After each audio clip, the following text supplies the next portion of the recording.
More than 20 years had passed since Michelangelo had completed his masterpiece on the ceiling of the Sistine Chapel.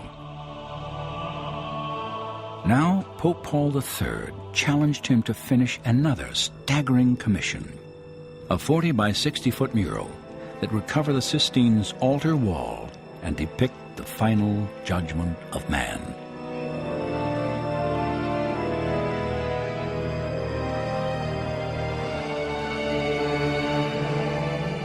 For 6 years, Michelangelo labored, driven by a desire to communicate the spiritual and emotional drama of Christ's words from the 25th chapter of Matthew's Gospel. When the Son of Man comes in his glory and all the angels with him, he will sit on his throne in heavenly glory. All the nations will be gathered before him, and he will separate the people one from another, as a shepherd separates the sheep from the goats.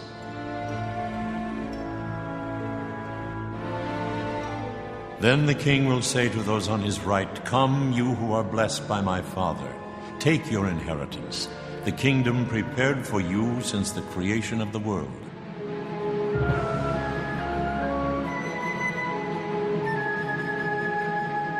Then he will say to those on his left, "Depart from me, you who are cursed, into the eternal fire prepared for the devil and his angels."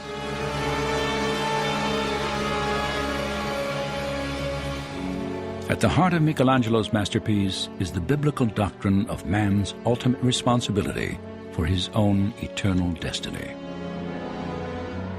The artist believed the most severe punishment any human being would ever endure is the realization that his own actions and decisions had condemned him to an eternity in hell.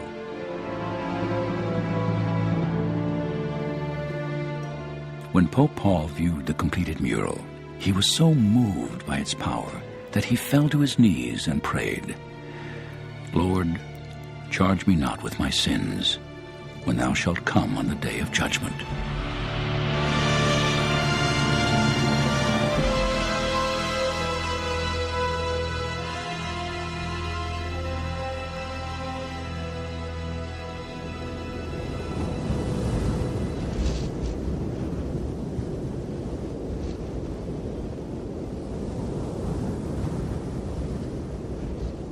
As the prophecies, histories, and letters that would become the Old and New Testaments of the Bible were being written in ancient Israel, 3 words were most often used in relation to the concept of hell. The first 2, the Greek Hades and the Hebrew Sheol, describe a holding area for the souls of the dead.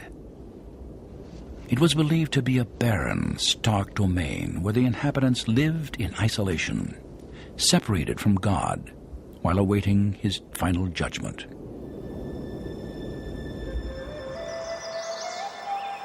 The third word, Gehenna, is more terrifying in its implications. Taken from the name of this now tranquil valley located outside the southern walls of Jerusalem, Gehenna is used throughout the New Testament to convey hell's eternal fire and pain. And Gehenna often refers to this burning place. Gehenna was the place outside Jerusalem, which was the city dump and trash heap where they burned all the foul stuff and all the filth of the city, and it burned day and night and was a stench and a miserable place nobody wanted to go. So it was a wonderful Greek description of what a hell-like situation would be.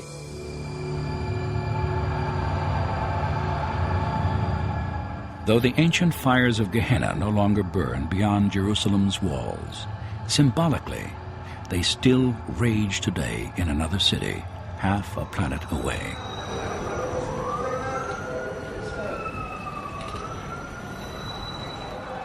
For sometimes the pain and suffering of hell are best understood in the darkest shadows of human existence. There is a hell. What that's going to be like, the where, whatever, it's going to be a place without faith. It's going to be a place without hope.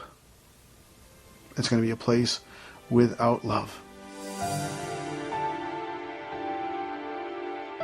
For the past 5 years, Father Francis Pompey has committed his life to the needs of the men, women, and children who struggle for survival in one of America's worst inner-city neighborhoods, the Kensington section of Philadelphia. It is a labor of both love and pain, an experience that has shaped the Franciscan friars' understanding of the agony of hell. Life here in the Kensington section of Philadelphia, one of the worst neighborhoods in the United States. You see the kind of hell that people have to live in. And the people living in abandoned buildings and crawling out of basements of just garbage-filled buildings. Their lives ruined by drugs or just poverty or homelessness. And most of all, that primal loneliness. That loneliness and emptiness, which I believe is the ultimate experience of hell. We were created to be nurtured and to be loved. And when that doesn't happen, it creates hell for people. It adds to that depression, that separation, that loneliness. If you live here for any extended period of time, you get the feeling that you're surrounded by it.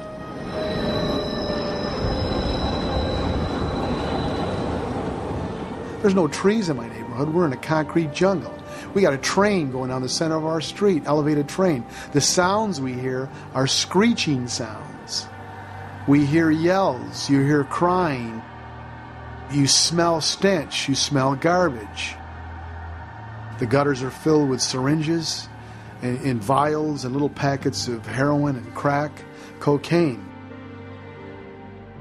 It affects our people who are homeless out there on the street. You see a deadness in them.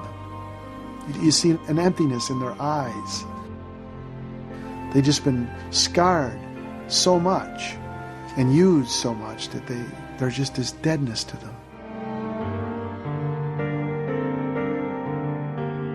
Yet despite the desperation of Kensington, life here is but a dim reflection of the torment to be experienced in an eternity separated from God. Hell will be infinitely worse because even here in Kensington, in the midst of all this, there is still the possibility and the potential of faith, hope, and love. Why? Because they can come to the soup kitchen and get a meal. They can go to the shelter and find a place to stay. They can come and get in a conversation with other people who care about them. Okay, and they care about each other, and they care about us. Those elements, that possibility, that potential won't be in hell, where it's still here in Kensington. In the book of Revelation, where it says that every tear will be wiped away, sadness, suffering, pain, death, and separation. If we take those elements and project them onto the experience of hell, they won't be wiped away. That'll be the experience of hell. All those things that would make one suffer, make one weep. But of all those things and suffering, boy, the one that just, for me personally, that jumps out, that would be the ultimate unbearable torture of hell, and would be a real fire. It'd burn and it'd hurt just as much as fire, and that would be separation. There'll be no presence of God. No one would be capable of loving. No one would be able to receive it. But even if, through the pain of Kensington, we can begin to grasp the reality of hell, two lingering questions still remain. Why does God allow a place of eternal torment to exist? And what, if any, provision has He made to avoid its consequences? The biblical explanations are a spiritual cornerstone of Western civilization.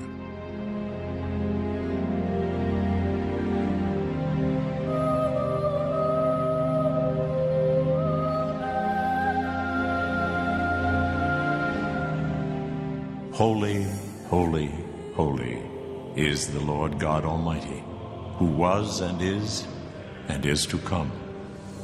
Worship the Lord in the splendor of His holiness. Tremble before Him, all the earth. Descriptions